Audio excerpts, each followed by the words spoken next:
মিলে আজকে যুক্ত সমাবেশ আমাদের সঙ্গে বক্তব্য রাখতেছেন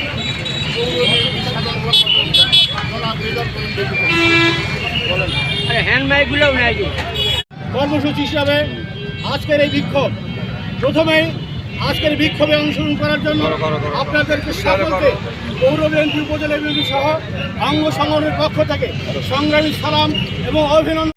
অধীনে একটি নির্বাচন অনুষ্ঠানের চেষ্টা করে আসছিলাম, তারই প্রেক্ষিতে আমরা লক্ষ্য করেছি এই বর্তমান ইন্টেরিয়র গভর্নমেন্ট গত 11ই ডিসেম্বর আমাদের দীর্ঘদিনের প্রত্যাশিত জাতীয় সংসদ নির্বাচনের তফসিল ঘোষণা করেছে। বাংলাদেশ অভিনন্দন জ্ঞাপন করছি। সেই সঙ্গে একটি অত্যন্ত দুঃখের সঙ্গে আজকের এই প্রতিবাদ সভায় অংশগ্রহণ নিয়েছে আমার দেশের জনগণ, বিএনপির সর্বস্তরের নেতাকর্মী, অঙ্গ সংগঠনের নেতাকর্মীরা। প্রিয় ভাইয়েরা, আপনারা জানেন গত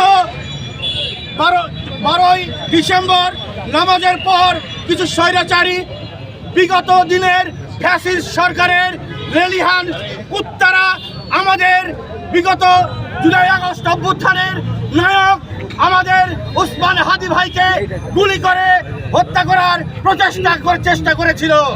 কিছু নিহত রয়েছে। আজকে এই হত্যাকাণ্ডের আমরা যদি বিশ্লেষণ করে পাই, দীর্ঘদিনে বাংলাদেশে আরো কিছু রাজনৈতিক দল রয়েছে যারা এই নির্বাচনটিকে বিভিন্নভাবে প্রতিহত করার চেষ্টা করেছে। তারা একের পর এক এই সরকারকে বিভিন্নভাবে বিব্রত করে। এই গত 11 তারিখে জাতীয় সংসদ 13 আগস্ট জাতীয় সংসদ নির্বাচন অনুষ্ঠিত হওয়ার কথা ঘোষণা করেছে, তফসিল ঘোষণা করেছেন আমাদের বর্তমান ইন্টেরিয়র গভর্নমেন্ট অর্থাৎ ইউনুস সরকারের গভর্নমেন্ট। আমরা বাংলাদেশ জাতীয়তাবাদী পক্ষ থেকে আজকে ইউনুস সরকারের তথা ইন্টেরিয়র গভর্নমেন্টকে অভিনন্দন এবং শুভেচ্ছা জ্ঞাপন করছি। এই সাথে উদ্বেগের সঙ্গে আমরা লক্ষ্য করছি বিগত স্বৈরাচারী সরকারের আমলের মতো আমাদের বর্তমান চলমান আন্দোলন যারা ইতিপূর্বে ছিল তারা বর্তমানে এই নির্বাচনকে প্রতিহত করবার জন্য সর্বাত্মক প্রস্তুতি গ্রহণ করছে, সেটা অন্ধকারে হোক সন্ত্রাসী কায়দার মাধ্যমে। যার পরিপ্রেক্ষিতে গতকাল শুক্রবার আমাদের জুলাই আন্দোলনের মহানায়ক সেই আমাদের ওসমান হাদি সাহেব আজকে গতকাল গুলিবিদ্ধ হয়েছেন সন্ত্রাসীদের দ্বারা। এর মাধ্যমে প্রমাণিত হয় সেই 71-এর ঘাতক দালালেরা আবারও জেগে ওঠার চেষ্টা করেছে এবং আগামী নির্বাচনকে প্রতিহত করবার চেষ্টা করছে। আমরা বাংলাদেশের 18 কোটি মানুষ এই নির্বাচনে দীর্ঘ 18 বছর প্রতীক্ষা করেছি।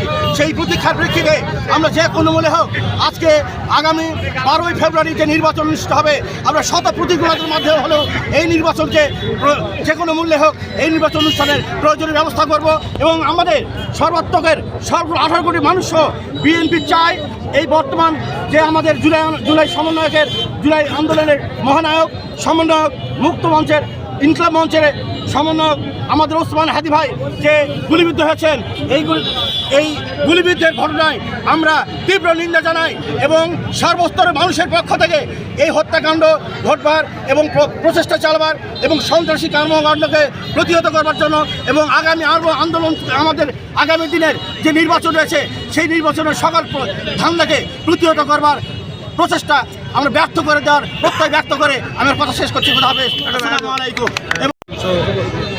গুলি করা হয়েছে তার ইয়েতে,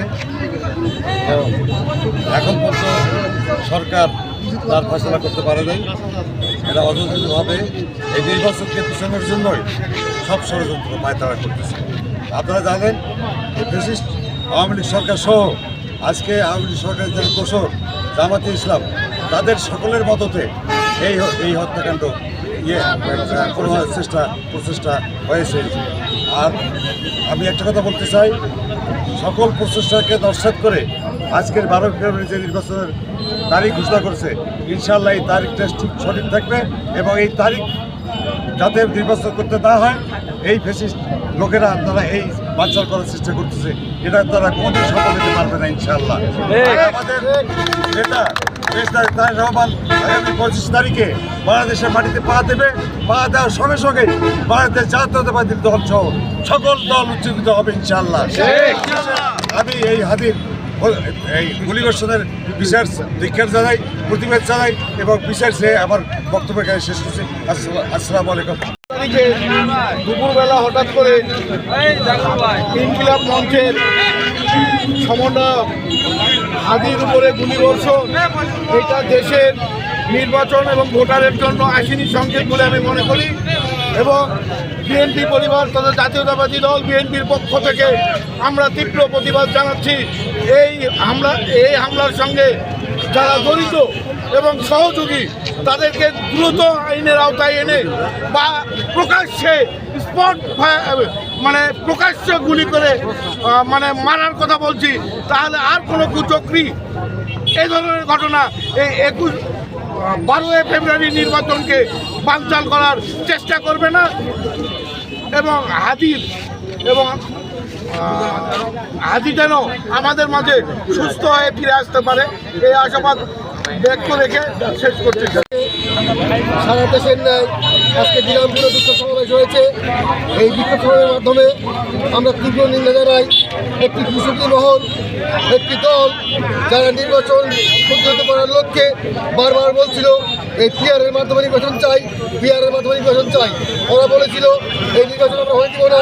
আল্লাহর অশেষ মেহেরবানি, বাংলাদেশ ইউনুস সরকারের নেতৃত্বে আজকে যে নির্বাচনের তফসিল ঘোষণা করেছে, আমরা সাধুবাদ জানাই। এই নির্বাচন বানচাল করার লক্ষ্যে ওই কুশলী মহলরা আজকে জুলাই আন্দোলনের অগ্রণী ভূমিকায় যে নায়ক ছিল হাদি ভাই, সেই হাদি ভাইকে হঠাৎ করে আক্রমণ করে গুলি করে হত্যার চেষ্টা করে।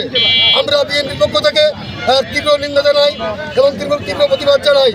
আমরা চাই এই সন্ত্রাসী মহলকে অতিশয় গ্রেপ্তার করে বাংলার মাটিতে এদের বিচার হয় এবং এই বিচারের কারণে যেন আর কোনো কুচক্রী মহল বাংলাদেশের নির্বাচনকে বানচাল করার সাহস না পায়, তার জন্য আমরা সকলেই সজাগ থাকবো, সচেতন থাকবো। পরিশেষে সকলকে ধন্যবাদ জানিয়ে হাজি ভাইয়ের সুস্থ কামনা করে এবং জুলাই আন্দোলনে যারা মৃত্যুবরণ করেছে এবং আহত হয়েছে সকলকে সমবেদনা জানিয়ে আমার বক্তব্য এখানে শেষ করছি। শহীদ জিয়া অমর হক, জিন্দাবাদ, তারেক রহমান জিন্দাবাদ। সকলকে ধন্যবাদ। আসসালামু আলাইকুম।